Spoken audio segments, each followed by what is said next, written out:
Salut les mecs, donc aujourd'hui mardi, Ligue des Champions et Serie A au programme. Donc les résultats d'hier, alors le buteur en Suède, il a pas marqué 0-0. Match très fermé, son entraîneur a mis une équipe très défensive.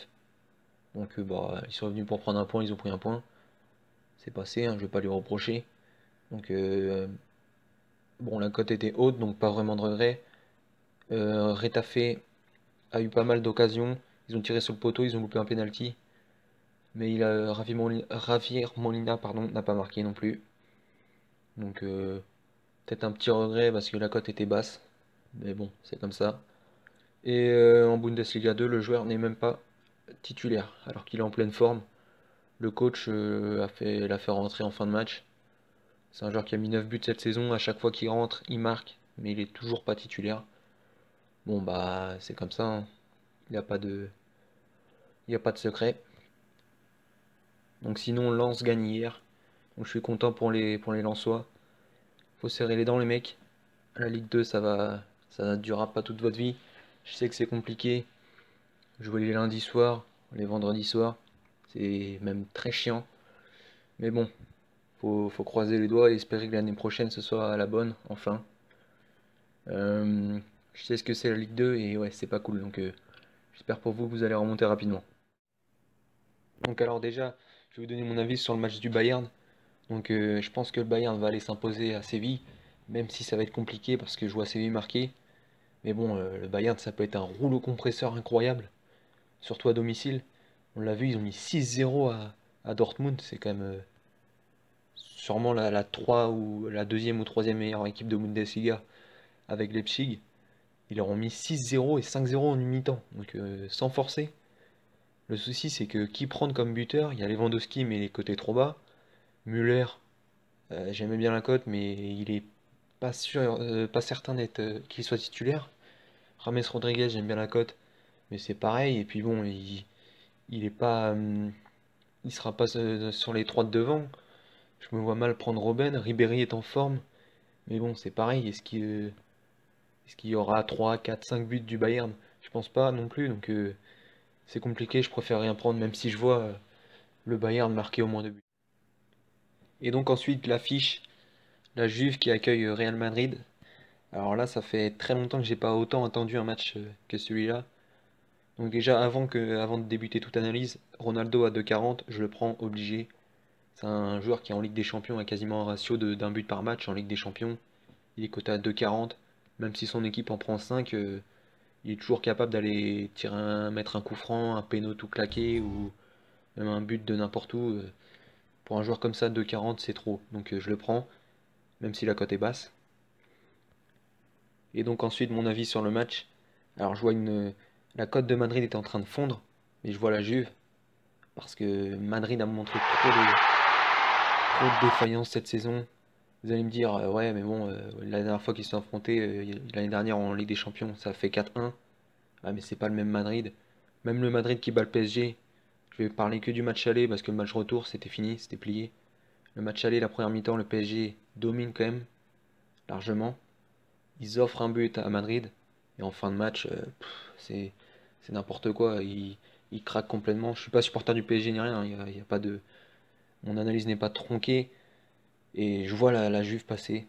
Parce que a trop de défaillances derrière. Et pour moi, ils peuvent pas passer de l'équipe que j'ai vue les 6 premiers mois en Liga à vainqueur de la Ligue des Champions cette année. C'est pas possible. Donc est-ce qu'ils vont totalement craquer dès le match aller? Dans ma vision, pourquoi pas? Donc je vois bien la Juve marquer 2 voire 3 buts. Et donc forcément les buteurs de la Juve, Higuaín et Dybala côté à 3. Moi je vais prendre Dybala. Parce que bon, Higuaín, même si c'est un ancien madrilène, dans les grands matchs, c'est jamais vraiment ça. Et c'est surtout pour Dybala, parce que Dybala est en grande forme. Il n'est pas appelé en sélection. Je pense que s'il arrive à faire sortir le Real Madrid, je vois pas ce que Sampaoli va pouvoir lui reprocher pour pas le prendre en sélection. Et donc forcément côté à 3, bah, je le prends aussi. 0,5%, il est coté à 3 sur PMU. Et Ronaldo est coté à 2,40 sur Betstar. Donc voilà, encore une fois, même si je me trompe sur l'analyse, Dybala côté à 3, s'il y a un but de la Juve, il y a quand même de grandes chances que ce soit lui qui marque. Donc je me couvre, on va dire, de ma vision du match. Même si pour moi, ce serait pas du tout une surprise que le Real Madrid se fasse sortir contre la. Donc je sais que vous ne serez pas tous d'accord avec cette analyse-là sur Madrid, mais bon, c'est comme ça. Je pense que vous serez par contre tous d'accord sur la cote de 3 de Dybala, c'est trop haut pour un joueur de ce calibre-là. Donc, puis bon, faut pas oublier que les matchs à enjeu, comme ça, on a toujours tendance à penser que ça va péter dans tous les sens, mais très souvent, ça accouche d'un vieux 0-0 ou d'un 1-0 tout fermé. Donc, faut se méfier de ces matchs-là. Donc, il y a aussi de la Serie A aujourd'hui, beaucoup même. La Fiorentina qui se déplace à l'Udinese. La Fiorentina en pleine forme, malgré le décès de leur capitaine, ils ont su relever la tête. Giovanni Simeone, 8 buts cette saison, 12 buts la saison dernière. Il n'avait pas marqué depuis mi-janvier, il a marqué ce week-end. L'Udinese, je pense que ça va finir par réagir, même si ça reste sur 5 ou 6 défaites d'affilée, c'est vraiment très moyen. Mais bon, je pense que ça encaissera encore aujourd'hui. Donc Simeone qui a repris confiance, c'est un très bon joueur, seulement 22 ans. C'est le futur de la sélection argentine, coté à 3,05, 0,5%. Donc ensuite, Leonardo Pavoletti, coté à 3,60 sur Winamax. Simeone était coté à 3,05 sur Unibet.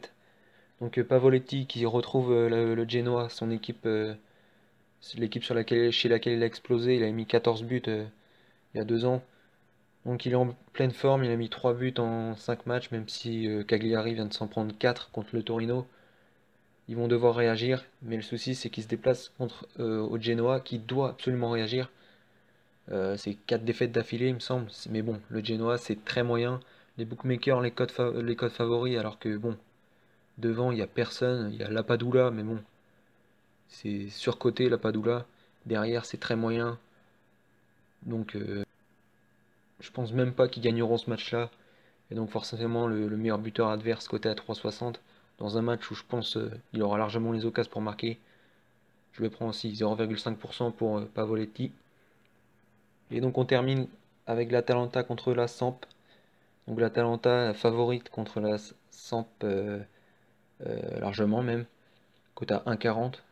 Ils se foutent bien de la gueule des gens quand même. Deux équipes du même niveau. Le souci c'est que l'Atalanta est en pleine forme. Et la Samp vient de perdre 3 fois.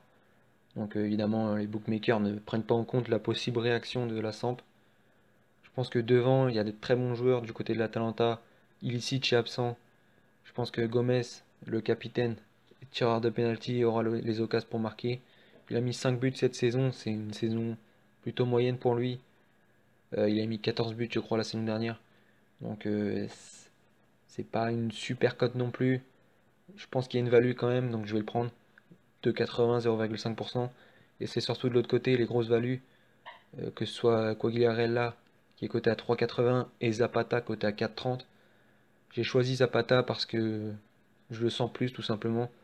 J'espère que je vais pas le regretter, mais la Samp va marquer, je pense, sur ce match. Peut-être même 2 buts ou 3 buts. Pourquoi pas l'emporter même. Je pense que, bon, une énorme value. Zapata, il devrait être coté à 3,20 et Quagliarella à 3, on va dire. Là, il est coté à 4,30, donc évidemment, c'est du foutage de gueule. Donc je mets 0,5% sur une grosse cote comme ça. Mais bon, c'est une énorme value, donc il y a pas, faut pas hésiter.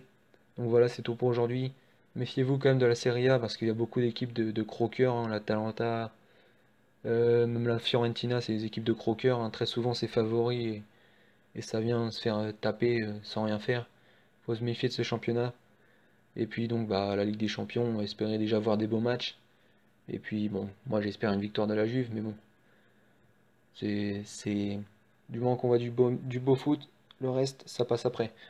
Donc voilà, on se retrouve demain. N'hésitez pas à liker, à vous abonner. Mettez-moi des commentaires et vos avis sur les matchs, y a pas de problème. Et puis on se retrouve demain les mecs. Allez, salut.